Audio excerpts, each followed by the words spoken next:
Un pequeñito, imagínense un bebé de 6 meses que de pronto lo invitáramos a comer un par de deliciosos y exquisitos tacos de suadero.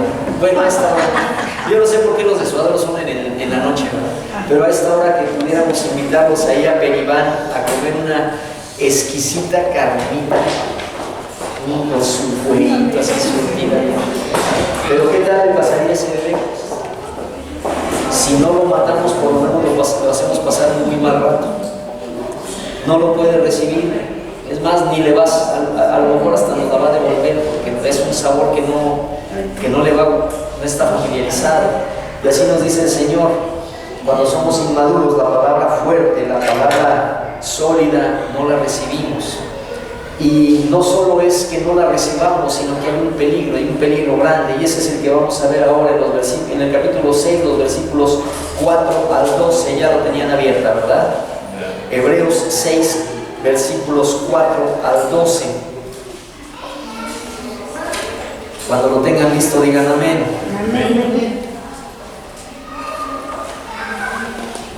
Dice así la palabra: porque es imposible que los que una vez fueron iluminados y gustaron del don celestial y fueron hechos partícipes del Espíritu Santo y asimismo gustaron de la buena palabra de Dios y de los poderes del siglo venidero.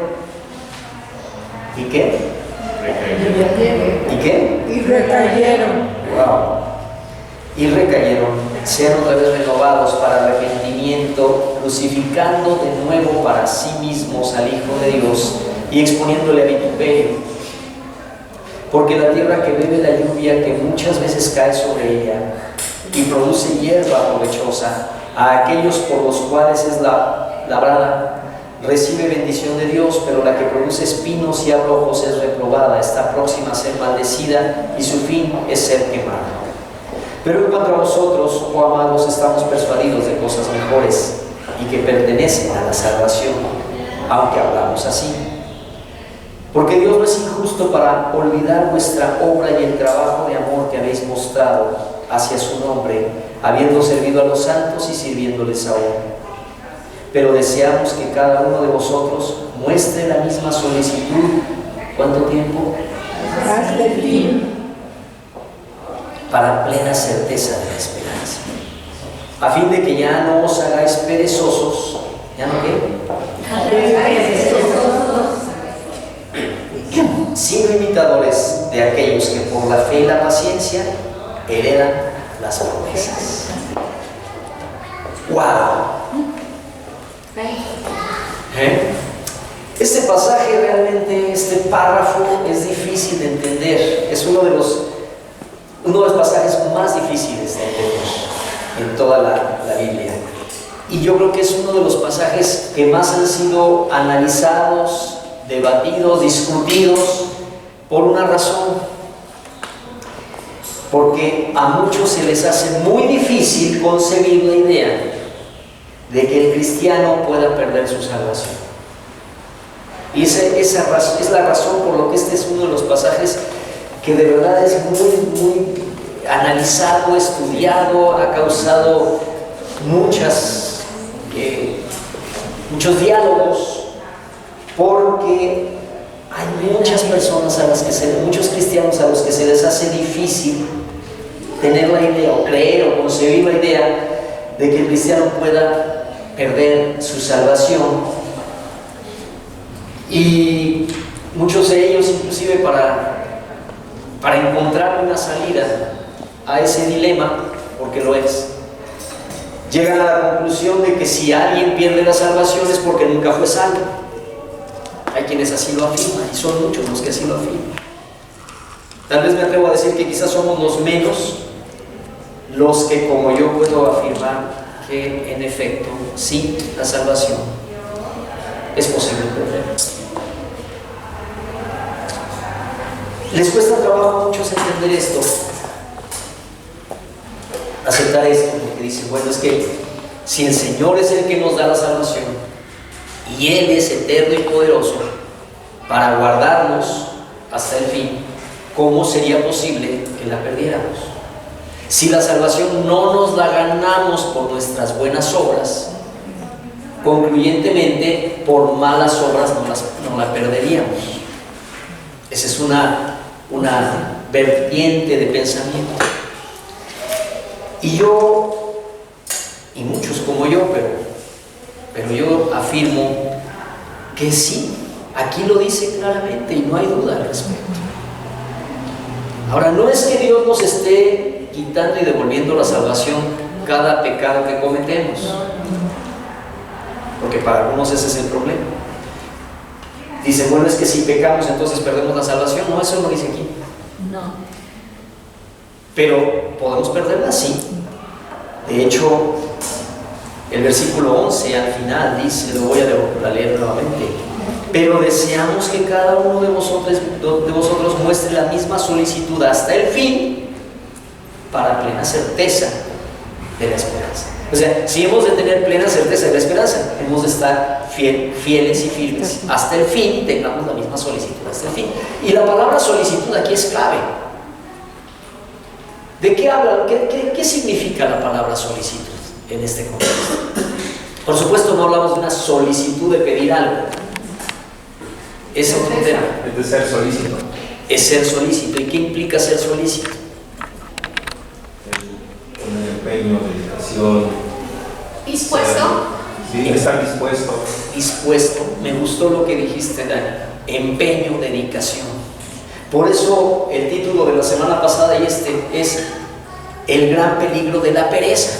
O sea, cuando alguien tiene pereza no es diligente, no es solícito y no le pone empeño y dedicación.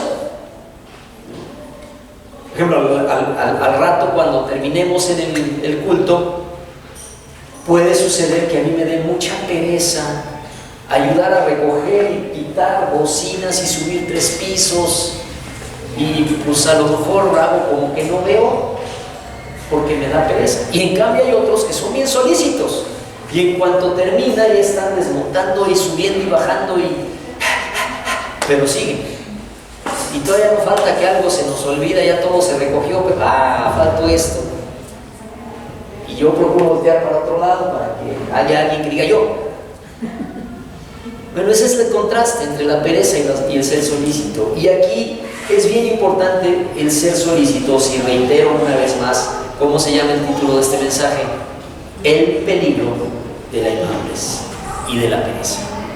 El peligro de la inmadurez y de la pereza. Bueno, porque la inmadurez es resultado de la pereza.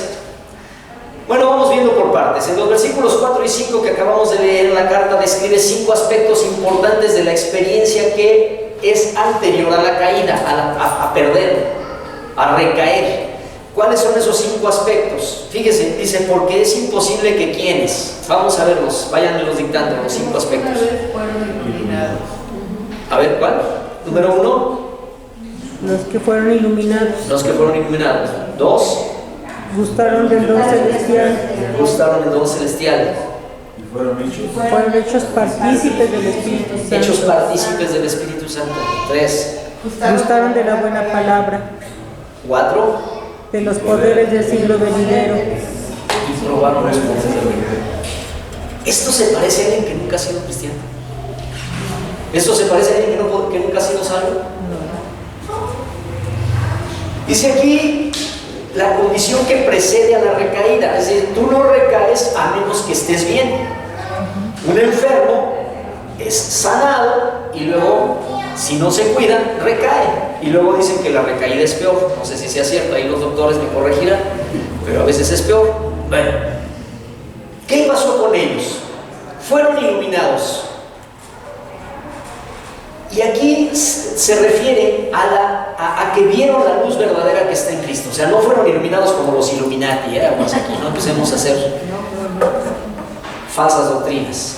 No es onda de los Illuminati o de los iluminados que un día... No, es aquellos que recibimos a Cristo, recibimos la luz verdadera que está en Cristo. La palabra nos lo dice de muchas maneras.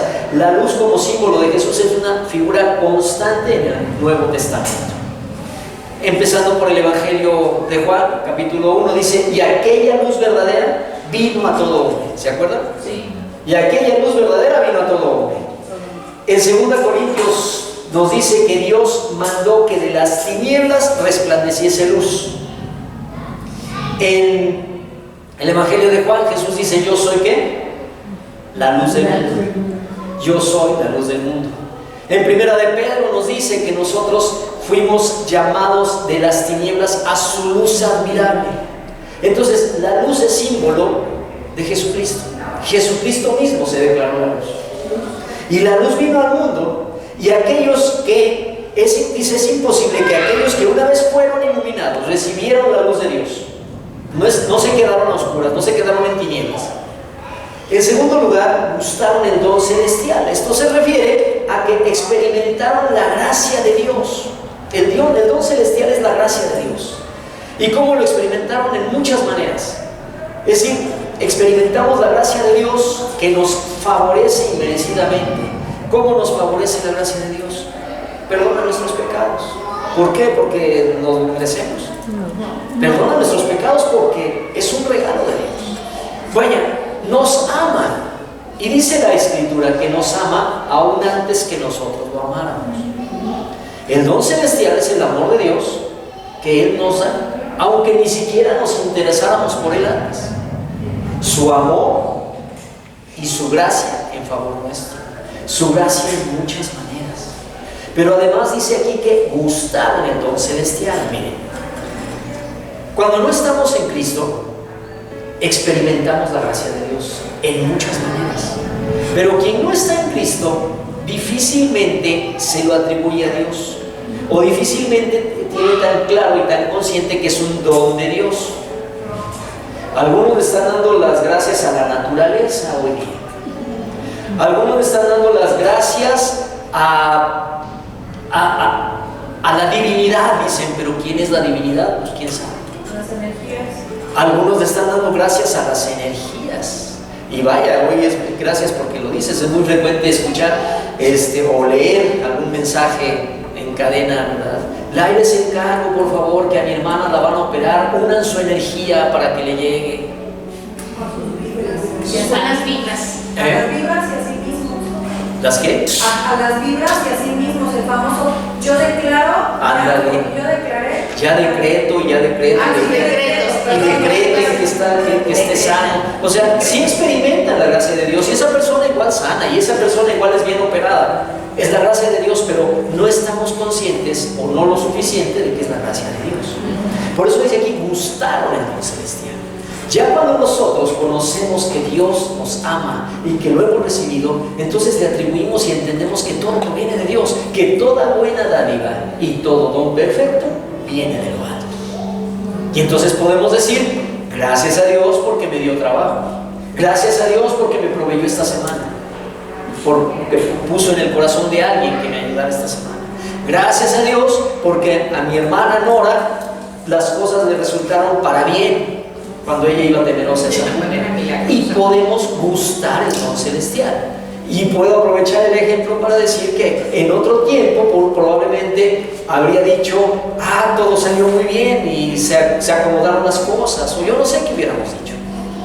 Pero cuando ya conocemos a Cristo, saboreamos, esa es la idea, saboreamos el don celestial y nos sabe delicioso.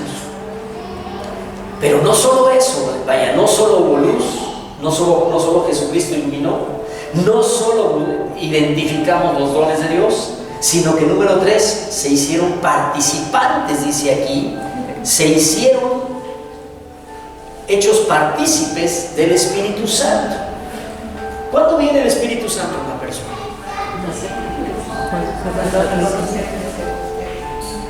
Cuando reconoces y aceptas a Cristo como tu único Salvador. Cuando reconoces a Jesucristo como tu Salvador, el Espíritu Santo viene a nosotros y somos hechos templo del Espíritu Santo. Entonces somos hechos partícipes del don del Espíritu Santo y participan además de su poder y bendición. No sabemos aquí cuánto tiempo cada uno participó, pero probablemente alguno de ellos participó en don del Espíritu Santo, o fueron hechos partícipes del Espíritu Santo, y probablemente incluso hablaron en lenguas, probablemente incluso fueron guiados por el Espíritu Santo y supieron que fueron guiados por el Espíritu Santo. El Espíritu Santo les movió y les usó, les reveló la palabra. Por el Espíritu Santo viene lo siguiente: probaron la buena palabra de Dios. Es decir, las buenas nuevas del Evangelio y las promesas de bendición. ¿Saben ustedes que sin el Espíritu Santo es bastante difícil entender la palabra? Sí. No sé si alguno de ustedes intentó leer la Biblia antes de recibir a Cristo. Sí. Y díganme si no se les hacía medio complicado. No se entendía. ¿Eh? No se entendía, no lo entendía yo. La palabra de Dios no es entendible para quien no tiene el Espíritu Santo, porque es el Espíritu Santo el que nos revela y es el Espíritu Santo el que nos guía a toda verdad. Amén. De otra manera, pues igual si alguien es muy buen lector, que ya en esta época millennial van siendo cada vez menos, igual puede ser que alguien sin recibir a Cristo lea la Biblia, y como alguna vez me dijo un vecino, un hombre adulto, yo era un joven, pero él era un hombre adulto y un hombre bastante culto, por cierto. El señor se apellidaba Fraile, era su apellido, no es que fuera un fraile. Me decía el señor Fraile: mira, mijo, algo que debes tener muy presente: una persona culta, al menos en su vida una vez ha leído el Quijote y la Biblia. Son dos cosas para tener cultura. Bueno, pues como cultura puede ser, pero para entender la palabra, para probar la buena palabra de Dios, para que la palabra de Dios pueda ser buena, agradable y perfecta, o como dice el Salmo, más dulce que la miel, es porque tenemos al Espíritu Santo. Amén. Entonces, es imposible que estos que tuvieron la luz de Jesucristo, gustaron, recibieron el don celestial, experimentaron la gracia de Dios, se hicieron participantes, el Espíritu Santo vino a ellos y probaron la buena palabra de Dios. Y aún más, el último dice: y probaron los poderes del mundo venidero. ¿Cuáles son esos poderes del mundo venidero? Pues es el poder del Espíritu Santo. Una cosa es recibir el Espíritu Santo y otra es experimentar el poder del Espíritu Santo. Esto significa que estas personas a las que se está refiriendo presenciaron e incluso muy probablemente hicieron milagros de los que menciona en el capítulo 2, versículo 4. Como es lo más seguro que no nos acordamos, veámoslo. Capítulo 2, versículo 4. ¿Alguien desde su lugar lo quiere leer, por favor? Otra vez la cita. 2, 4. Testificando Dios juntamente con ellos, con señales y prodigios y diversos milagros y repartimientos del Espíritu Santo según su voluntad. Órale. Así que cuando dice que probaron los poderes del mundo venidero, es que o bien observaron, pero también muy probablemente incluso hicieron milagros, como dice aquí, con señales, prodigios, milagros y repartimientos del Espíritu Santo. Así que posiblemente algunos de ellos, o varios de ellos, incluso pudieron hacer milagros.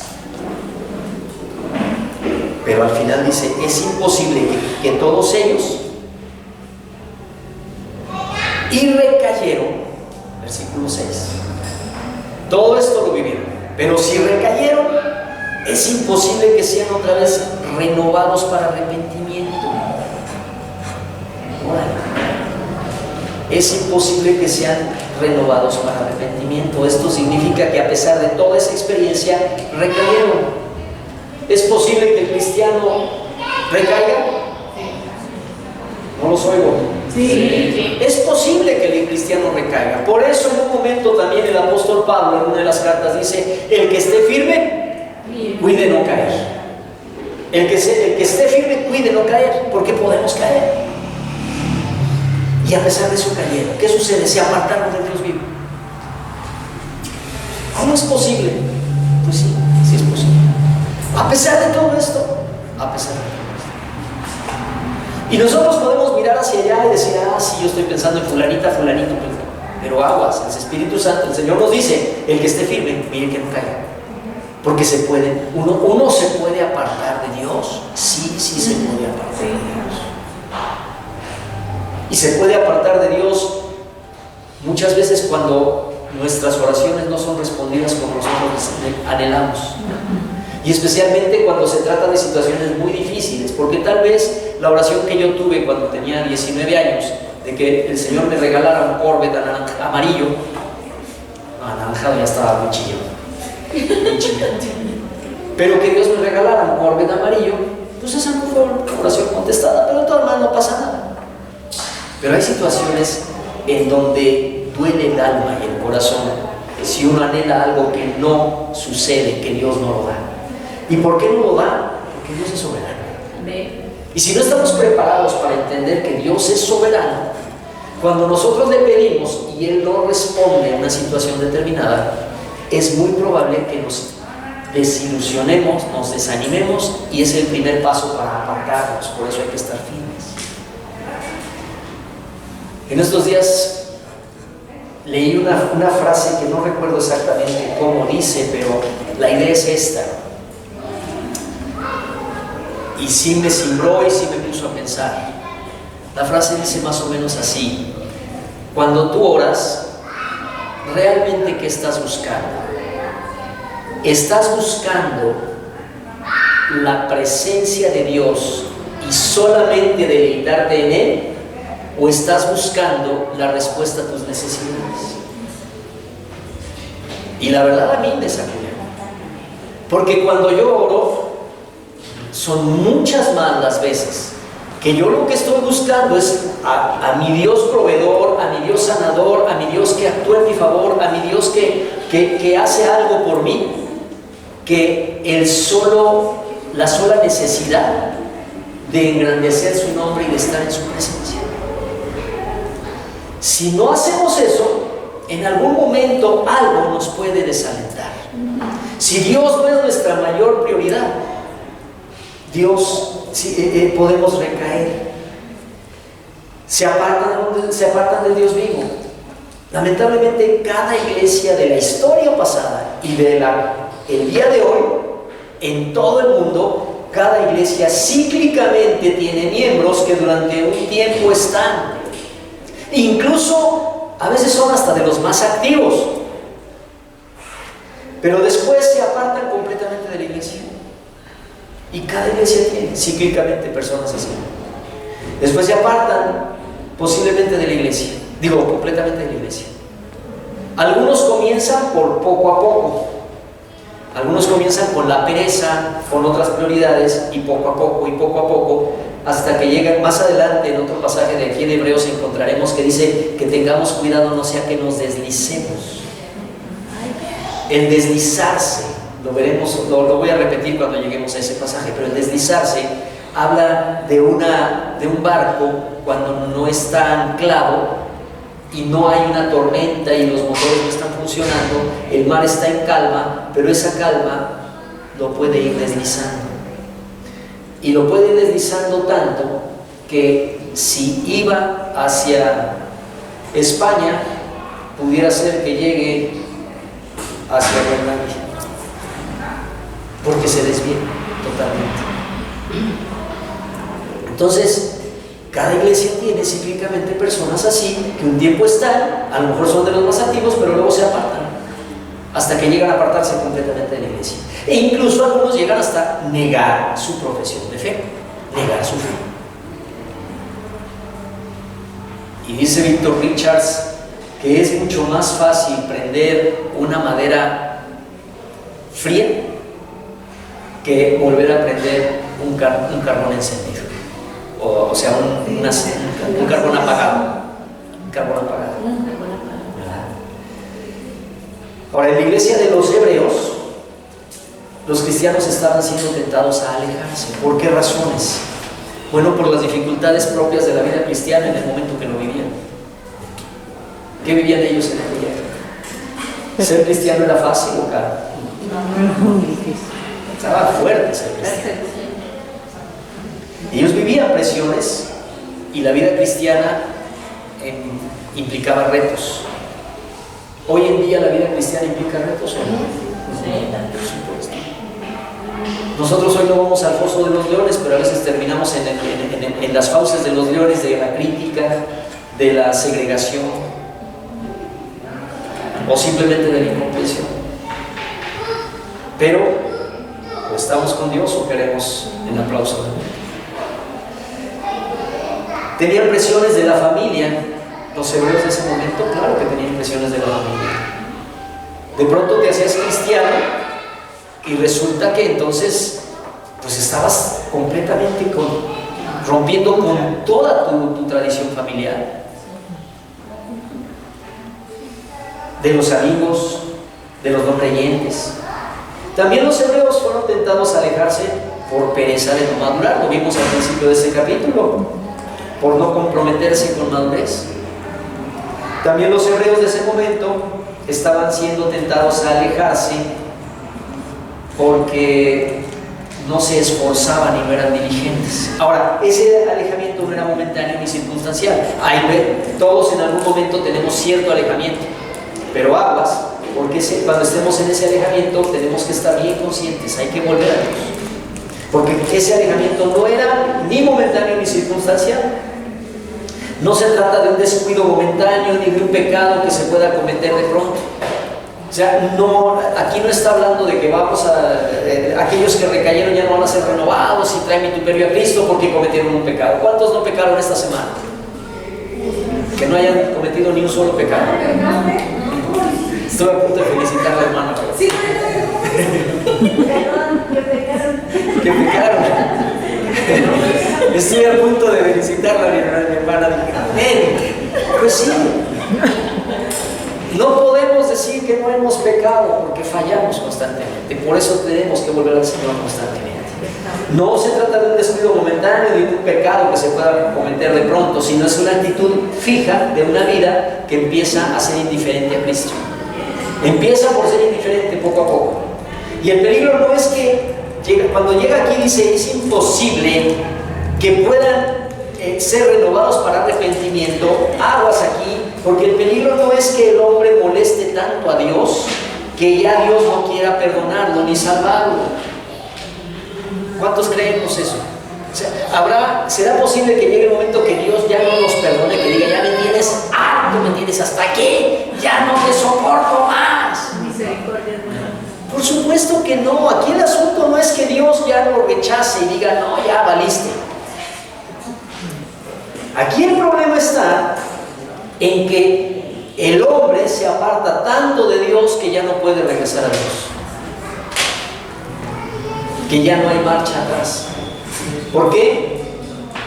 O bien porque el peso de la culpa y la vergüenza lo aprovecha tanto Satanás para ponerle una red alrededor y hacerle creer que ya no puede volver, o bien porque su conciencia se cauteriza. Entonces al principio hay arrepentimiento, al principio el Espíritu Santo lo redarguye, pero puede llegar un momento que la conciencia se cauteriza y ya no siente. Un callo, una vez que se forma, ya no siente. ¿No? Por ejemplo, habemos personas que sin zapatos o sin chanclas no podemos caminar más allá de unos metros. Mi esposa le da mucha risa porque yo en la playa, por ejemplo, parezco pollo espinado. Si no traigo mis chanclas, no, ando buscando donde la arena esté con tantita sombra para pararme ahí, porque yo soy muy sangrón en los pies.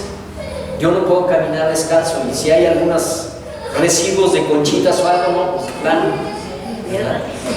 Yo sí soy de los que necesito comprarme esos zapatos que son para meterse al agua. Sin embargo, las personas que viven en la costa y que venden sus cosas allá, tú los ves descalzos en el rayo de sol y ya no sienten. ¿Por qué? Porque la planta del pie ya hizo callo. Y así la conciencia llega el momento que se caracteriza. No es que Dios ya no los quiera salvar ni perdonar, sino que se han apartado tanto que ya no pueden regresar a Dios. Otra consideración es que Dios sí quiere salvar a todos, pero el hombre debe responder con arrepentimiento. Si no respondemos con arrepentimiento, Dios no nos puede salvar. No porque Él no pueda, sino porque Dios quiere salvarnos, pero necesitamos arrepentimiento. Y quien no se arrepiente, se pone a Él mismo por encima de Dios. O sea, si no me arrepiento, prácticamente me estoy poniendo por encima de Dios. Dios dice que esto es pecado, pero yo digo que no, que está chido. Entonces, pues yo sé más que Dios, ¿verdad? Y es por eso que se nos advierte que el que prueba la vida cristiana y regresa al mundo, expone a Cristo al vituperio. Ahí lo dice, expone a Cristo al vituperio. Porque con su alejamiento está demostrando que para esta persona las bendiciones de Cristo ni tienen valor ni le importan. Por eso lo dice tan fuerte aquí. O sea, es imposible que ellos, que todo esto experimentaron y luego se apartan de Dios y luego le dan la espalda a Dios y no se arrepienten, pues se exponen a Cristo a vituperio, porque lo que están implicando, aunque nunca lo digan, es que las bendiciones de Dios ni le importan ni le dan valor. Versículo 7. Porque la tierra que bebe la lluvia que muchas veces cae. Aquí en el 7 y 8, la carta entra a hacer un paréntesis para decir: en cambio la buena tierra recibe la bendición. Y ahí mismo dice: y la tierra dura la rechaza. Lo voy a releer nuevamente. Porque la tierra que bebe la lluvia que muchas veces cae sobre ella y produce hierba provechosa a aquellos por los cuales es labrada, recibe bendición de Dios. Pero la que produce espinos y abrojos es reprobada, está próxima a ser maldecida y su fin es ser quemada. ¿No es cierto que el mensaje se debería llamar así? El peligro de la inmadurez, el peligro de la pereza. Porque a veces lo vemos así no pasa nada. Tenemos la idea de que Dios solamente y siempre nos bendice y nos bendice y nos bendice. Su chamba es bendecirnos. Pero se nos hace difícil concebir la idea de que el Señor dice claramente: pero el que es tierra dura, no recibe la bendición, es reprobada. Y no solo reprobada, próxima a ser maldecida y su fin es ser quemada. Estos hebreos estaban enfrentando bien difíciles pruebas, hermanos. Y por eso algunos habían abandonado su fe en Jesucristo y se alejaron de la iglesia, porque las pruebas se fueron duras. Ahora enfatizo esto porque hoy en día, desgraciadamente, muchos se alejan de Dios por problemas mucho menores, por pruebas menores, y se alejan de Dios. Y hace una ilustración de la agricultura: Dios manda la lluvia a la tierra para que produzca buena cosecha. Para eso manda Dios la lluvia a la tierra, para que produzca buena cosecha. Ahora, cuando la tierra es buena, da producto provechoso, dice ahí. Y entonces está demostrando que el plan de Dios se está cumpliendo en él. Un cristiano que da fruto y que da producto provechoso, lo que está demostrando es que la obra de Dios en esa persona está siendo utilizada, útil, está siendo de provecho, y el plan de Dios se está cumpliendo en él o en ella. El Señor dice que Él desea que llevemos algo de fruto. Mucho fruto. ¿Cómo dice? Mucho fruto. Que llevemos mucho fruto.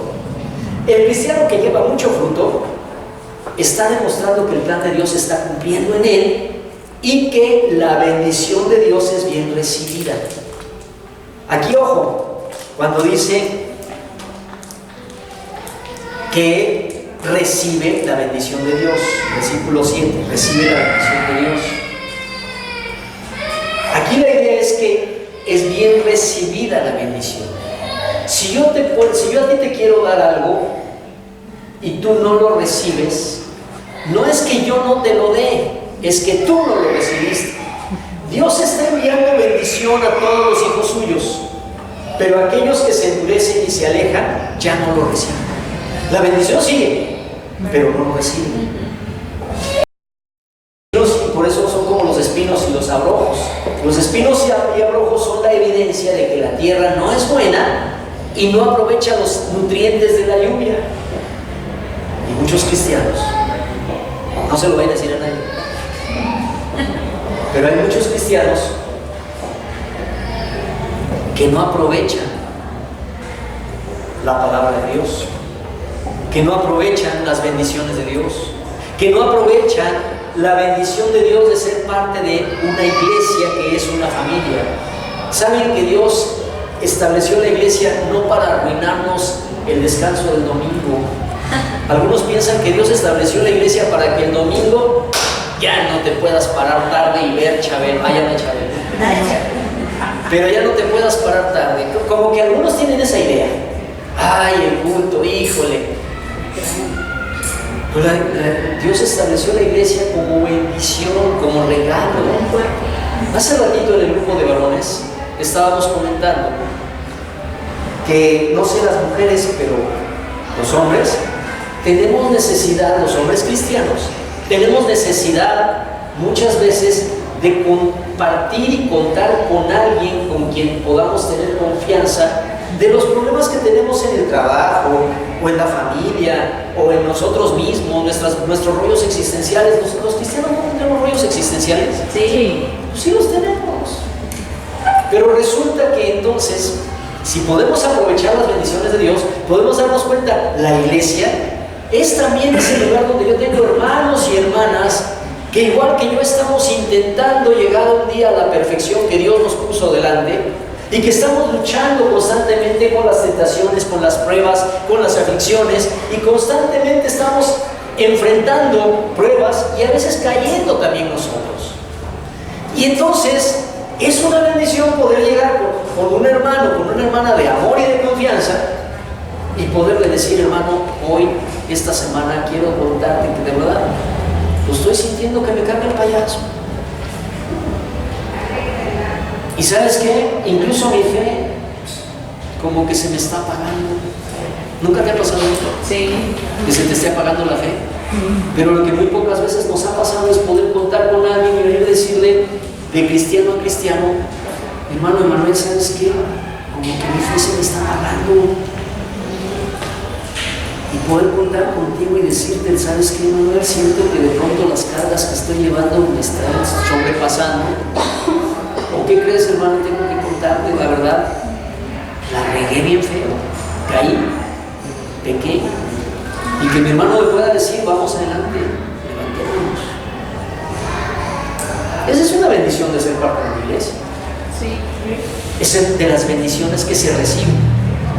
Quien no valora la iglesia dice: ah, qué flojera el domingo el culto. Hasta ahí llega su concepto de iglesia tan reducido y tan pequeño. Cuando que la iglesia es la familia, cuando que la iglesia es el apoyo unos a otros, y que hemos de construir relaciones, construir apoyo, construir lazos. Entonces, los espinos y los abrojos son evidencia de que la tierra no es buena y no aprovecha los nutrientes, no aprovecha la oración, no aprovecha la bendición de Dios, no aprovecha el que a pesar de las lluvias de bendiciones divinas produce espinas y abrojos.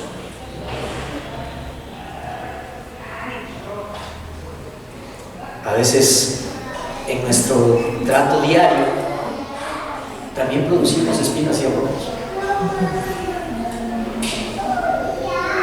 Decía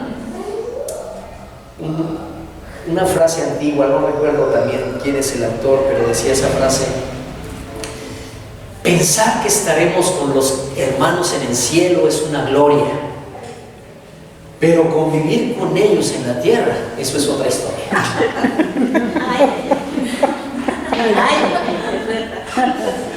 Está buena la frase. Y a veces especialmente en familia, porque a lo mejor aquí en domingo, pues yo pongo mi mejor cara y tú me ves qué pastor tan ungido y tremendo y hasta guapo tienes.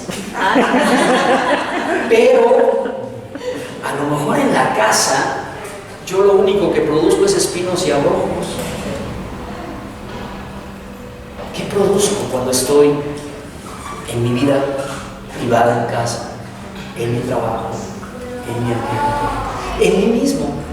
A veces produzco espinos y abrojos porque estoy nada más lamentándome, victimizándome, porque no me va muy bien como yo quisiera.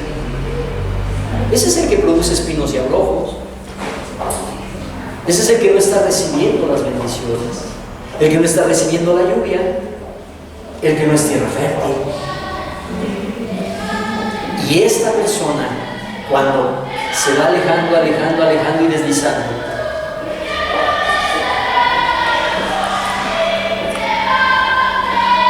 cuando está alejándose y deslizando, me distrajo mucho. Ya les he contado mi propia experiencia hace tiempo, cuando yo era adolescente. Un día estaba en el mar, ahí en una playa, no recuerdo cuál, una playa muy en calma, ya se los he contado algunas veces.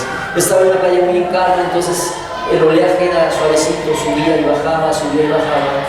Y yo pues paulatinamente estaba muy a gusto platicando con alguien y sintiendo bien rico que subía y bajaba, y de pronto dejé de sentir el piso, entonces pues nada más pataleaba así en vertical. Y ustedes saben, en el mar su peso es diferente, entonces es más fácil flotar.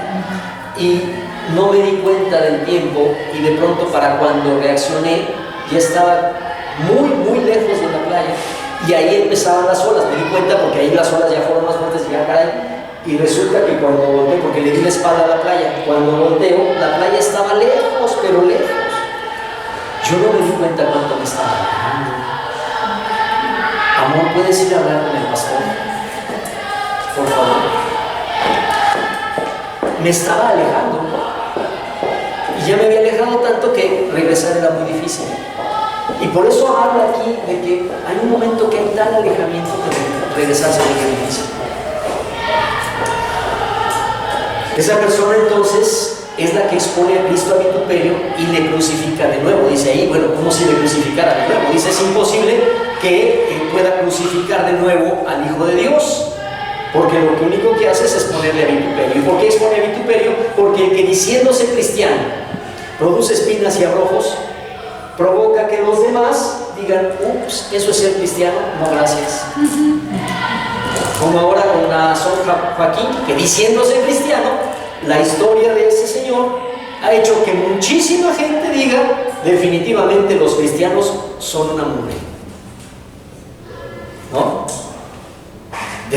Expone a Cristo a vituperio. Gracias. Por eso es tan importante la perseverancia. Del 9 al 12, nuestra carta balancea esa severa advertencia. Del 9 al 12, nuestra carta da un remanso. Gracias, Señor. Del 9 al 12, nuestra carta da un remanso. Y entonces dice, pero en cuanto a vosotros, oh amados, con una expresión de confianza, diciendo, oh, amados. O sea, en otras palabras está diciendo, miren, aquellos que se apartan, aquellos que se alejan, aquellos que recaen y se apartan tanto que ya no reciben las bendiciones de Dios, ya no tienen remedio porque no regresan a Cristo. Pero ustedes, los que están aquí, ustedes, Estela, ustedes, Iván, ¿verdad? Ustedes, oh amados, vean qué bonito el versículo 9. Pero en cuanto a ustedes, oh amados, estamos persuadidos de cosas mejores y que pertenecen a la salvación, aunque hablamos así. Es decir, a pesar de que estoy molesto con esa situación, ustedes, amados, me dan tranquilidad. Ustedes, amados, me motivan. Ustedes, amados, me animan. Porque Dios no es injusto para olvidar vuestra obra y el trabajo de amor que habéis mostrado hacia su nombre, habiendo servido a los santos y sirviéndoles ahora. Pero deseamos que cada uno de vosotros muestre la misma solicitud hasta el fin, para plena certeza de la esperanza, a fin de que no os hagáis perezosos, sino imitadores de aquellos que por la fe y la paciencia heredan las promesas. Comienza con esa expresión diciendo amados, porque está convencido de que a ellos no se les aplica la descripción de la maldición del versículo 8, ni tampoco las cosas terribles que ahí dice, sino la bendición descrita en el versículo 7, la tierra que bebe lluvia y todo. Está convencido. Son cristianos verdaderos y no caerán, sino que perseverarán hasta la salvación final. Y yo creo que aquí el Señor nos dice para ti en este día, pero en cuanto a ti, Qué terrible para los que se alejan, qué terrible para los que abandonan al Señor, qué terrible para los que recaen a tal grado que ya no se arrepienten y ya no vuelven a Él. Pero alégrate, en cuanto a ti, en cuanto a ti, en cuanto a ti, es tan diferente, porque tú estás perseverando, porque la evidencia de lo que haces el Señor lo toma en cuenta. Es la obra y el amor que han puesto ahí, dice a ellos, a los santos, su servicio a otros cristianos, el amor sincero que muestran a otros, y no solo a los hermanos, porque la fe siempre resulta en actos de obediencia. Entonces podríamos decir, en cuanto a ustedes, di en cuanto a mí. Puedes decir, pero en cuanto a mí, aleluya. Qué horrible panorama lo que hemos estado viendo de los inmaduros, de los que necesitan leche pero no maduran, de los perezosos, de los que se alejan. Qué horrible. Pero gracias, Señor, no porque yo sea mejor que ellos, sino en cuanto a mí, en cuanto a ustedes, amados hermanos, en cuanto a ustedes, manantial de gracia, en cuanto a ustedes, hermanos que estamos hoy aquí. La evidencia es la obra y el amor que han puesto en atender a los santos, en hacer lo que el Señor haya puesto en tus manos. Su servicio a otros cristianos muestra un amor sincero, no solamente a los hermanos, sino a Dios, porque lo que hacemos por fe siempre resulta en obediencia. En los versículos 11 y 12 viene la palabra de estímulo para que mantengamos la misma diligencia, la misma solicitud en todas las áreas de nuestra vida cristiana, especialmente en conocer cada vez más quién es Jesucristo mediante el estudio de la palabra. Amén. Que mostremos cada vez más solicitud en conocer quién es Jesucristo y qué quiere Dios de nosotros y para nosotros. Yo creo que la vida cristiana podemos describirla de muchas maneras, pero la vida cristiana fiel es aquella que todo el tiempo está en una búsqueda de saber cada vez más quién es Dios y qué quiere Dios de mí y qué quiere Dios para mí. Creo que esas tres cosas son un eje rector de la vida cristiana, porque cuando yo estoy interesado en conocer cada vez más quién es Dios, profundizo cada vez más en Él, le busco más en su palabra y le busco más en oración. Y cuando estoy interesado en saber qué quiere Dios de mí, es porque estoy dispuesto a servirle, a entregarle mi vida y a servirlo en lo que Él quiera. Y también saber qué quiere Dios para mí, las bendiciones que Él tiene para mí para poderlas recibir. En ningún momento de la vida cristiana cabe la pereza, porque la pereza es lo contrario a la fe y es el camino hacia la inmadurez y hacia el alejamiento. Nuestra diligencia debe continuar hasta el final, hermanos. Hasta el final, como dice el versículo 12, hasta que lleguemos a la meta, hasta que lleguemos al santuario celestial. Y que hagamos como Pablo dice, no que lo haya alcanzado ya, sino que yo estoy constantemente luchando por lograrlo. Como ejemplo de diligencia y de perseverancia, nos habla de Abraham, versículo 13, porque cuando Dios hizo la promesa a Abraham, pero aquí lo vamos a dejar hoy. Nos habla de Abraham, pero esto de Abraham lo veremos el próximo domingo. Hoy concluyamos. La inmadurez es peligrosa. Se perdió el sonido. Bueno, voy a hablar más fuerte. La inmadurez es peligrosa. El tiempo pasa y las pruebas de la vida van a mostrar la verdadera calidad del compromiso que cada uno tenemos con el Señor. Eso es inevitable, o sea, no hay duda. Con el paso del tiempo, creo que lo que pasó es tal vez ahora mismo.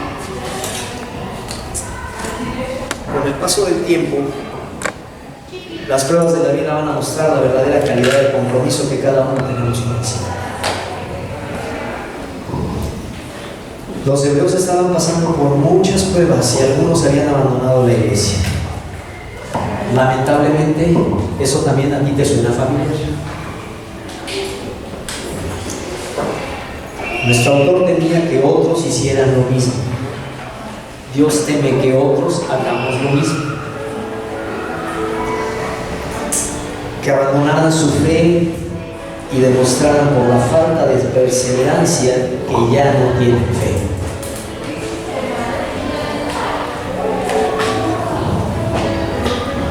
Pero tengo una buena noticia, hermanos.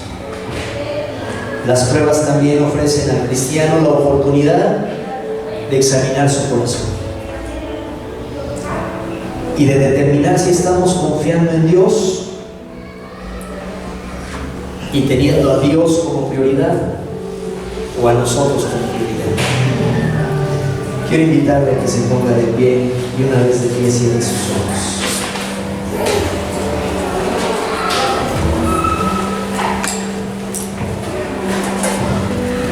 Porque cuando estamos pasando por pruebas, la buena noticia es que las pruebas fortalecen. Se puede decir que una noticia buena y una mala.